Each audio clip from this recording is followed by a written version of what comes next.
नमस्कार शेतकरी मित्रांनो, आज 11 डिसेंबर 2025 आहे. आजच्या आल्या अद्रकीचे बाजारभाव जर कधी बघायला गेले तर आजच्या आल्या अद्रकीचे जे बाजारभाव आहे 30 रुपयापासून 35 रुपये आणि डागी माल जो आहे ते 5 रुपयापासून 8 रुपये. भरपूरशा ठिकाणी प्लॉट आता काढणं चालू झालेले आहे आणि भरपूर शेतकरी विचारतात की भाव तेजी का बरं येत नाही. कारण की भरपूरशा ठिकाणी आणखी पण सौदे होत आहे, कमी जादा सौदे झाले की रेट तोडताय, पण रेट तुम्ही जर कधी प्रामुख्याने बघायला गेलं तर 30च्या खाली येत नाही. आणि आणखी भरपूरशा शेतकऱ्यांचा एक प्रश्न होता की मालाला असे गड्डे पडताय पालाबासाच्या टायमाला. तुम्ही जर कधी बघितलं असे जे गड्डे पडतायत भरपूर शेतकरी घाबरताय की आपल्याला काही अडचण येईल का. याला काहीच अडचण येत नाही. आता पाला बसण्याच्या कंडिशन मध्ये सुरू झालेलं आहे.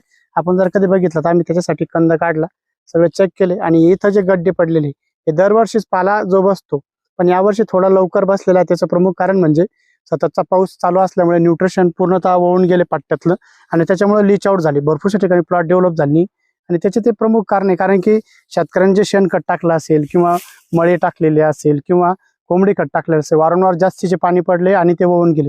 न्यूट्रिशनची व्हॅल्यू कमी झाल्यामुळे इथं जे ते न्यूट्रिशन कमी पडलं, त्यामुळे लवकर पाला यावर्षी बसतोय. आपल्यापेक्षाही सांगली सातारा या बेल्टमध्ये जास्तीचा पाला लवकर बसलेला आहे. तिथं 1 नोव्हेंबरमध्ये काहीतरी अचानकच 2 दिवसामध्ये असे प्लॉट एकदम करपून गेले आणि पाला बसण्याला जास्त बांडी जे म्हणतात त्यांच्याकडे ते बसायला सुरुवात झालेली आहे. आणि आजही आमच्याकडे साताऱ्याचे काही व्यापारी प्लॉट बघायला आले होते, त्यांना आम्ही काही प्लॉट दाखवले तर 99% जे प्लॉट आहे आपल्याकडे कुठं ना कुठं थोडाफार डागी प्रमाणात आहेच. भरपूरशा शेतकऱ्यांना आमची विनंती असेल की तुम्हाला तुमचा जर कधी बेनी प्लॉट ठेवायचा असेल तर पाला बसवण्याच्या अगोदरच तुम्ही प्लॉट जे बेड आहे ते सिलेक्ट करून ठेवा, त्याला मार्क करून ठेवा, जेणेकरून तुम्हाला तुमचंच बेन वापरलं जाईल. आणि तुम्हाला जर कधी आमचा व्हिडिओ आवडला असेल तर व्हिडिओला शेअर आणि आम्हाला फॉलो करायला विसरू नका. धन्यवाद.